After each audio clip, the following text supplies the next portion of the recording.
Praise the lord. यहोवा रहा, the lord is my shepherd. प्रभु मेरा चरवाहा है।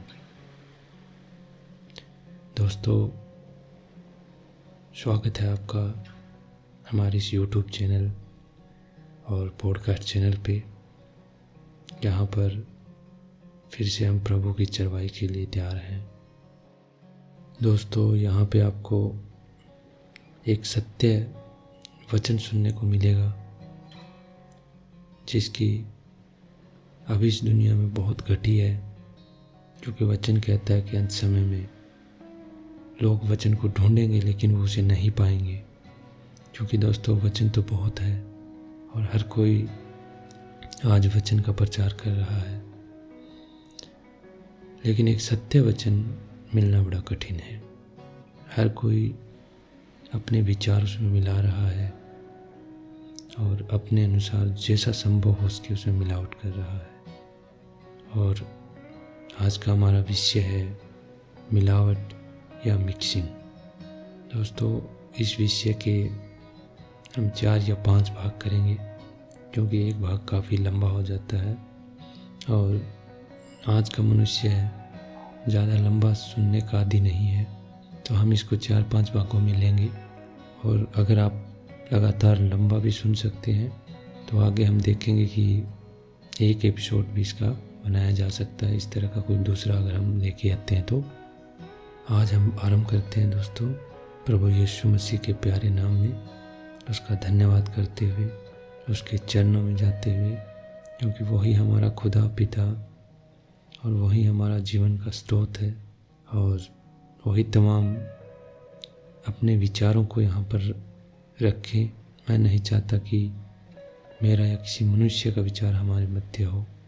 दोस्तों, इस विषय के लिए प्रभु ने मुझे प्रेरित किया और आज ये आप लोगों के बीच में रखा जा रहा है। और निश्चित तौर पर हम किसी मनुष्य को नहीं सुनाते, क्योंकि खुदा का कलाम और सच्चे कलाम की अगर बात की जाए तो उसे सुनाने वाला भी खुदा का पवित्र आत्मा होता है और उसे सुनने वाला भी खुदा का पवित्र आत्मा ही होता है। दोस्तों, आप खुदा के पवित्र आत्मा से भरकर इसे सुने, निश्चित तौर पे आप आनंद की अनुभूति करेंगे। दोस्तों, हम आरंभ करते हैं प्रभु के कलाम से, और इसमें हमारा कलाम है 2 तीमुथियुस 3:2। इसको हम पढ़ेंगे, फिर अपने विषय को आगे लेके चलेंगे। 2 तीमुथियुस 3:1-4 तक हम लेंगे। यहाँ पर लिखा हुआ है कि तुम निश्चित रूप से जान लो कि अंतिम दिनों में संकटपूर्ण समय आ पड़ेगा। दोस्तों, यहाँ पर एक संकट की बात की गई है जो कि आखिरी समय में आएगा, और उसी समय में आज हम जी रहे हैं। तो ये संकट क्या होगा, इसके बारे में दूसरी आयत में बताते हैं कि मनुष्य स्वार्थी, लोभी, डींग मारने वाले, अहंकारी और परनिंदक होंगे। निश्चित तौर पे ये संकट मनुष्य से जुड़ा हुआ संकट है। ये समस्या मनुष्य में होगी। खुदा यहाँ पर बता रहा है कि आखिरी समय में मनुष्यों का ये हाल होगा कि वो स्वार्थी होगा, लोभी होगा, डींग मारने वाला, गप हाँकने वाला होगा, अहंकारी और घमंडी होगा, और दूसरों की निंदा करने वाला होगा। वे अपने माता पिता की आज्ञा नहीं मानेंगे और वे कृतज्ञ नहीं होंगे। पवित्रता, प्रेम, दया का अभाव उनमें होगा। वे चुगलखोर, असंयमी, क्रूर और हर प्रकार की बुराई से भरे होंगे। तो दोस्तों, इसमें मनुष्य की गिरावट के बारे में बताया गया कि कैसे वो आत्मिक रीति से और मानसिक तौर पे और स्वाभाविक तौर पे कैसे वो स्वार्थी, बेईमान हो जाएगा, अपने माता पिता की आज्ञा नहीं मानेगा और दयालु नहीं होगा। पवित्रता उसमें पाई नहीं जाएगी, प्रेम दया का उसमें अभाव होगा, कमी पड़ जाएगी। वो चुगलखोर होगा, लोगों की चुगलियाँ लगाएगा, असंयमी होगा, धीरज और संयम उसमें नहीं पाया जाएगा। वो क्रूर होगा, वो कठोर होगा, दया रहित होगा, और हर प्रकार की भलाई का बैरी होगा। मतलब ये हुआ कि अगर कोई, वो खुद तो भलाई करेगा ही नहीं, और अगर कोई भलाई करता है तो उसे वो बहुत बुरी लगेगी और वो उसके विरोध में खड़ा होगा। वो विश्वासघाती होगा, वो प्रेम के बदले नफरत करेगा, वो अच्छा बनकर आपको लूट सकता है, वो जय मसीह की कहकर भी आपसे दगाबाजी कर सकता है। अंत समय के मनुष्य की ये कमियां होगी। दुस्साहसी और घमंडी होगा, मतलब बुरे कामों को करने में उसमें साहस की कमी न होगी। वे परमेश्वर के नहीं बल्कि भोग विलास के ही पुजारी होंगे। हम यहाँ पे देखते हैं कि वो खुदा के खोजी नहीं है, वो परमेश्वर की खोजी नहीं है, और तमाम दुनिया की भोग विलास की चीज़ों की ही वो आराधना करेंगे और उन्हीं की वो पूजा करेंगे। दुनिया की चीज़ें ही खुदा का स्थान उनके लिए ले लेगी और वो प्रभु को तुच्छ जानेंगे और पैसे को और तमाम इन भोग विलास की चीज़ों को खुदा से वो उत्तम समझेंगे। इसी से रिलेटेड आज का विषय है जिसे हम अभी लेने जा रहे हैं। प्रियो, हम देखेंगे कि जो भविष्यवाणी ये तीमुथियुस में लिखी हुई है, आज के इस युग में क्या ऐसा हो रहा है? क्या मनुष्य ऐसा हो चुका है पहले युग से, और इस अंतिम युग में मनुष्य में क्या बदलाव हुआ है? क्या निश्चित तौर पर वो बिगड़ चुका है? क्यों वो बिगड़ा है? क्या ऐसी बात हुई कि उसके हालात ऐसे हो चुके हैं? दोस्तों, इसी से रिलेटेड आज का हमारा विषय है जिसका नाम है मिलावट या मिक्सिंग। आइए प्रभु के अनुग्रह से इस विषय को लेते हैं और प्रभु के वचनों का और उस स्वर्गीय ज्ञान का जो धरती से नहीं बल्कि आसमान से उतारा जाता है, आनंद लेते हैं। आज हम जानेंगे कि मिलावट क्या है, कौन व्यक्ति मिलावट करता है और मिलावट क्यों करता है। दोस्तों, हम सबसे पहले प्रश्न को लेते हैं कि मिलावट क्या है। एक असली वस्तु जैसी दूसरी वस्तु बनाना जो वास्तव में असली तो नहीं है लेकिन हूबहू असली जैसी दिखती है और चखने में या अनुभव करने में वो असली की जैसी अनुभव होती है, लेकिन वो वास्तव में असली नहीं होती। उसका रंग रूप मिलता जुलता होता है, मिलती जुलती स्मेल उसमें होती है, उसे बिल्कुल मिलता जुलता बनाया जाता है कि ज़्यादातर लोग उसे पहचानने में चूक जाए। मिलावट के दो प्रकार होते हैं। एक, किसी ओरिजिनल चीज़ में दूसरी चीज़ मिला देना जिसकी कीमत बहुत कम है। अब ये कम कीमत वाली चीज़ ओरिजिनल में मिलकर इस ओरिजिनल कीमत पर बिकती है। जैसे दूध जिसका रेट 60 से 70 रुपये प्रति लीटर है, अगर इसमें पानी मिलाया जाए तो पानी को भी 60 से 70 रुपये लीटर बेचा जा सकता है। इसी प्रकार दाल में पत्थर जिसकी कोई कीमत नहीं है मिलाया जाता है। घी जो कि 700 से 800 रुपये किलो है, उसमें पाम ऑयल या वनस्पति जो तेल होता है वो मिलाया जाता है ताकि इस वनस्पति तेल या पाम ऑयल जो कि बिल्कुल सस्ते रेट पे मिलता है को घी में मिलाकर घी के दाम पर बेचा जा सके। इस मिलावट में कुछ प्राकृतिक मिलावटें भी हैं। जैसे जैसे मनुष्य बुद्धि में विकसित होता गया वैसे वैसे उसने मिलावट के नए नए तरीकों को ईजाद किया।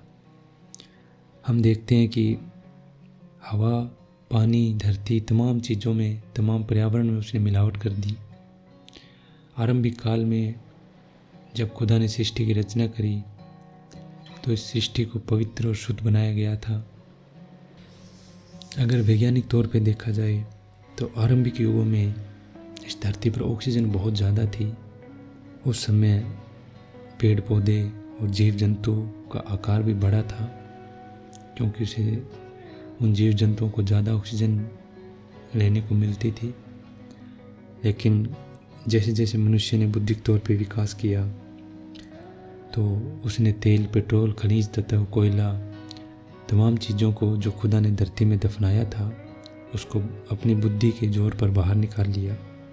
उनको यूज करके, उनका दोहन करके, और निरंतर वो करता भी आ रहा है। तमाम इन गैर ज़रूरी तत्वों को, धुएं को और तमाम कार्बन डाइऑक्साइड जैसे तत्वों को हवा में छोड़ दिया और इस सारी हवा को दूषित और विषैली बना दिया। और जैसा कि आजकल हम देखते हैं कि भारत में प्रदूषण का लेवल बहुत ज़्यादा बढ़ा हुआ है। जो पोल्यूशन इंडेक्स है वो हमेशा ही हाई रहता है क्योंकि हमने इन तमाम चीज़ों को जिनको खुदा ने नीचे रखा था निकाल कर और अपनी ज़रूरतों को पूरा करने के लिए उसके शुद्ध वातावरण में अशुद्धियाँ मिला दी, उसे प्रदूषित कर दिया। प्रतिदिन हम अपनी गाड़ियों में, व्हीकल्स में इधर उधर जाते हैं, तमाम प्राकृतिक चीज़ों का हम प्रयोग करते हैं और उन्हें अशुद्ध करते हैं।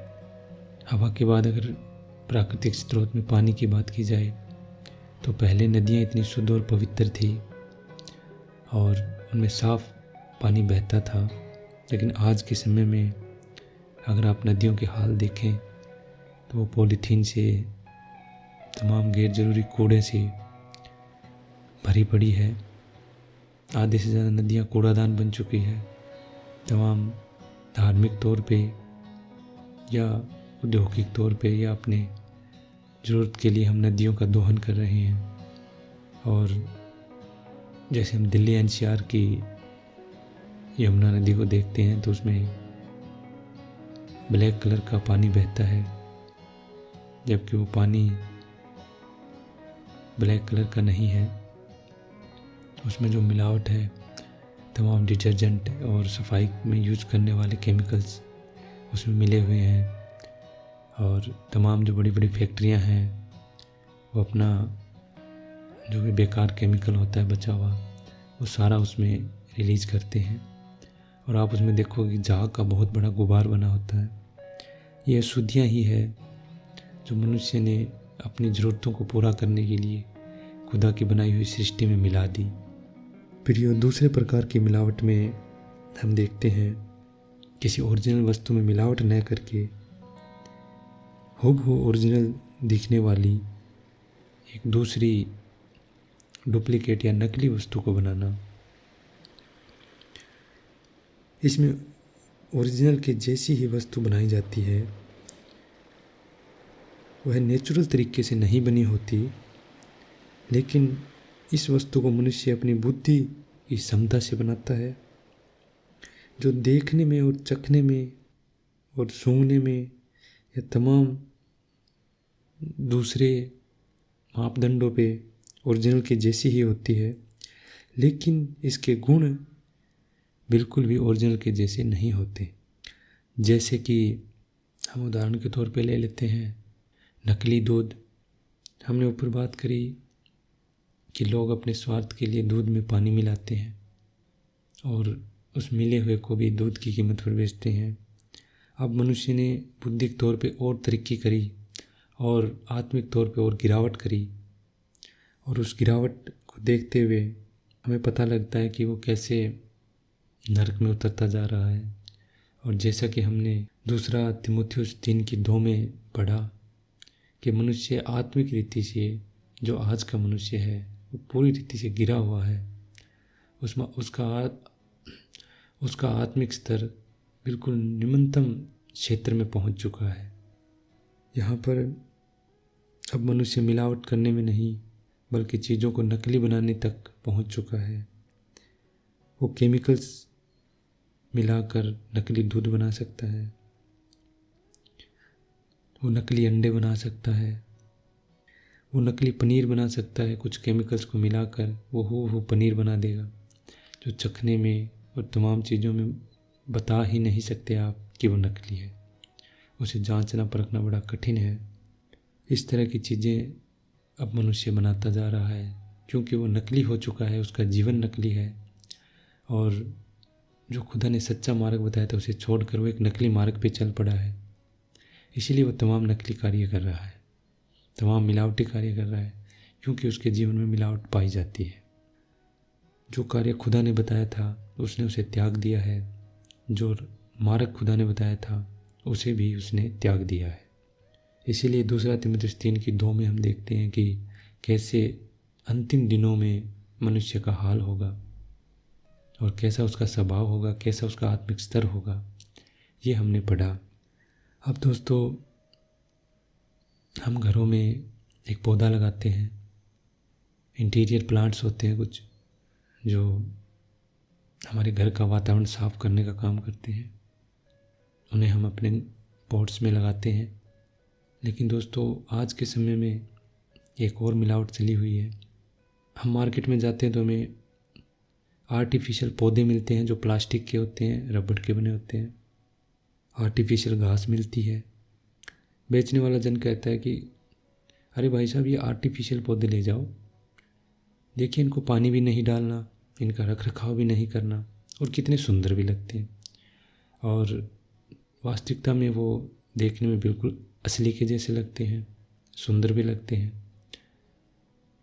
और हम रख रखाव ना करने की उस आलस्य के कारण उन आर्टिफिशियल पौधों को अपने घर में ले आते हैं ताकि वो सुंदर दिखे।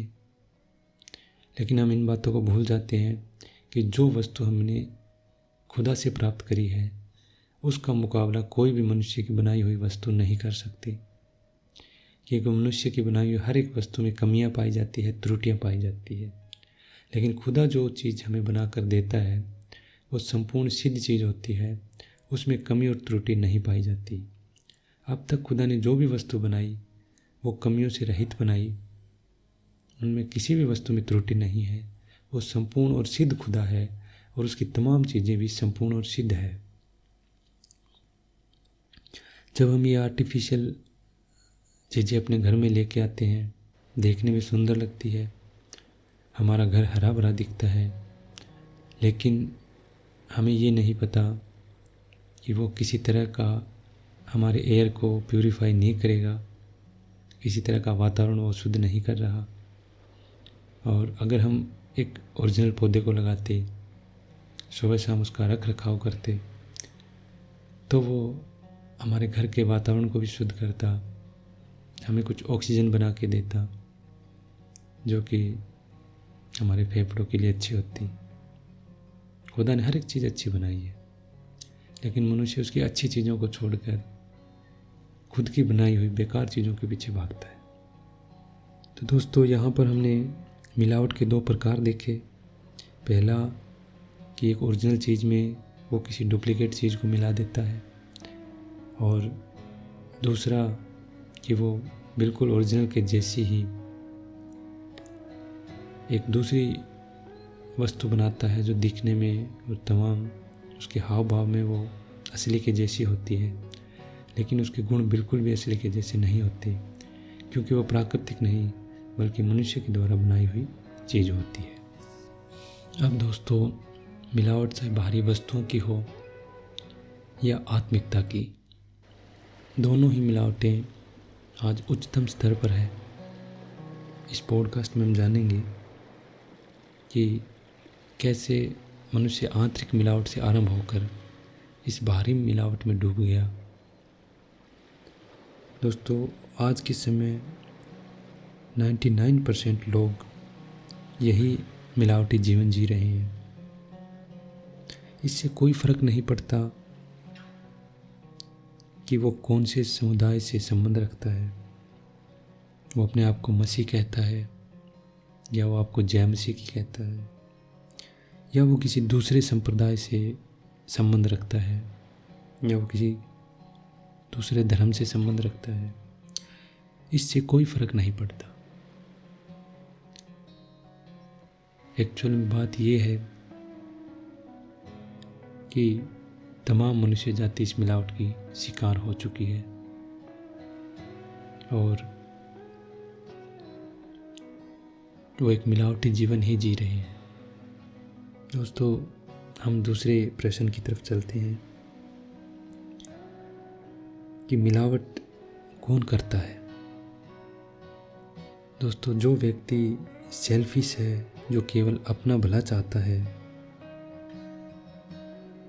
जिसे दूसरे से कोई फर्क नहीं पड़ता कि वो जिए या मरे, जिसे दूसरे की खुशी या गम से कोई फर्क नहीं पड़ता, वो व्यक्ति निश्चित तौर पर मिलावट को प्रोत्साहन देता है।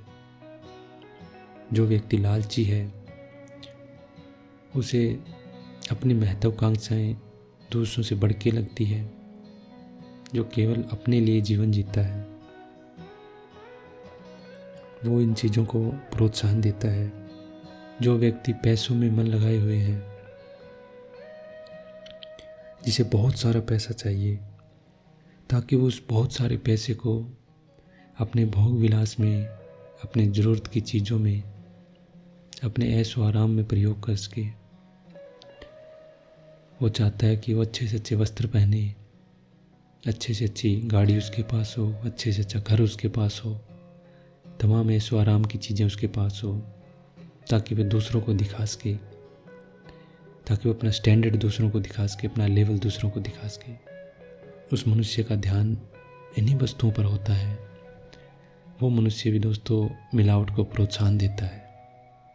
आगे हम इसमें देखते हैं कि जो व्यक्ति अपना प्राण बचाना चाहता है, जो व्यक्ति इस बात से डरता है कि उसके प्राण को कैसे बचाया जाए, तो अगर कोई दुनियावी तरीके से अपना प्राण बचाना चाहता है तो वो भी मिलावट को प्रोत्साहन करेगा। क्योंकि मनुष्य सोचता है कि ज़्यादा पैसा उसके प्राण बचा लेगा, पैसा उसके प्राण की रक्षा करेगा। अगर वो कभी बीमार पड़ेगा या किसी परेशानी में आएगा तो जो पैसा है, जो ये दुनियावी ताकत है, ये उसे उस परेशानी से निकाल लेगी या उसके जीवन की रक्षा करेगी। या कल को किसी तरह की कोई विकट परिस्थिति आती है तो वो पैसा उसकी रक्षा करेगा, या जो पैसे वाले लोग हैं वो उसकी मदद करने के लिए आएंगे। वो इस भ्रम में रहता है। तो इस भ्रम में भी व्यक्ति मिलावट को प्रोत्साहन देता है।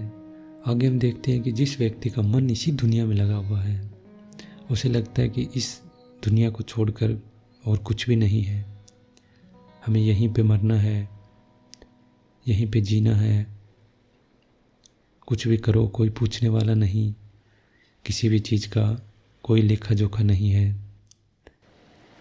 हमें कोई पूछने वाला नहीं कि कल हमने क्या गुनाह किया। दोस्तों, ये विचार जिस मनुष्य के होंगे वो मनुष्य भी इस मिलावट को या इस नकलीपन को आगे बढ़ाने का काम करेगा।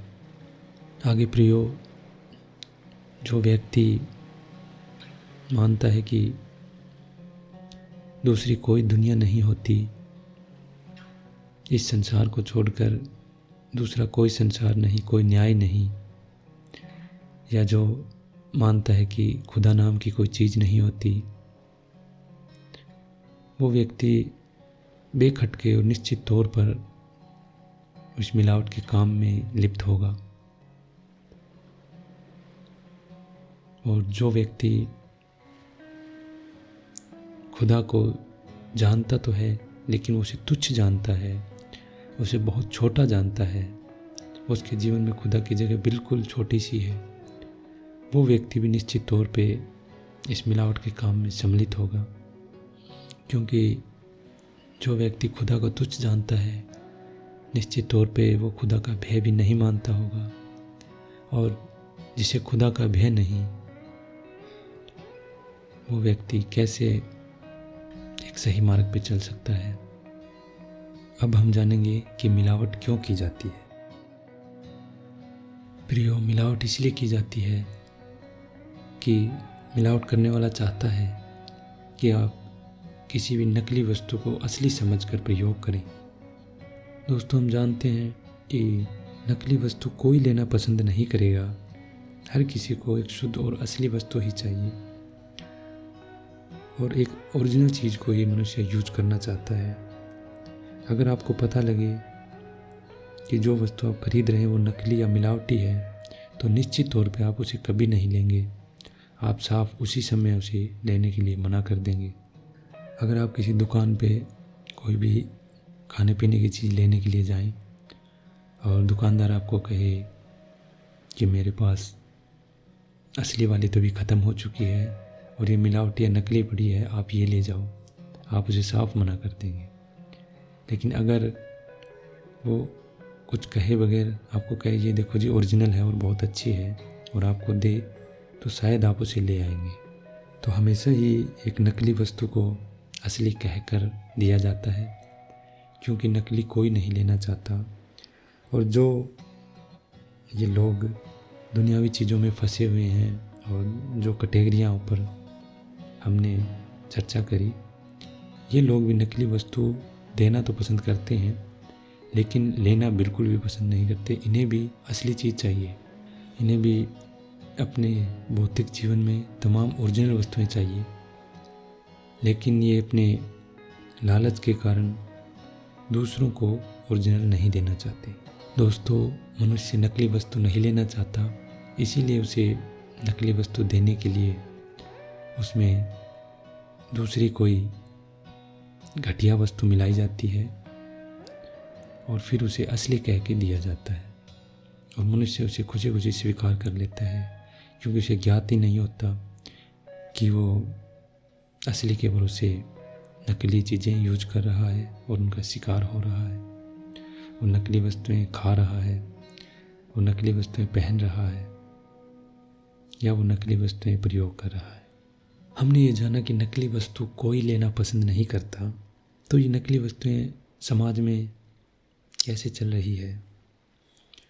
अगर किसी ने नकली वस्तु की फैक्ट्री लगाई हुई है तो उसकी फैक्ट्री तब तक चलती रहेगी जब तक उसका सामान बिक रहा है, उसका सामान सप्लाई हो रहा है। और अगर ये एक्सपोज कर दिया जाए कि इस फैक्ट्री में नकली सामान बनता है तो निश्चित तौर पर उस फैक्ट्री के ताला लगना संभव है, क्योंकि ये जाहिर होने के बाद कोई भी नकली वस्तु नहीं लेगा। और दोस्तों, जब तक उस फैक्ट्री में से सामान सेल ना हो, निकले ना, तब तक वो फैक्ट्री नहीं चल सकती।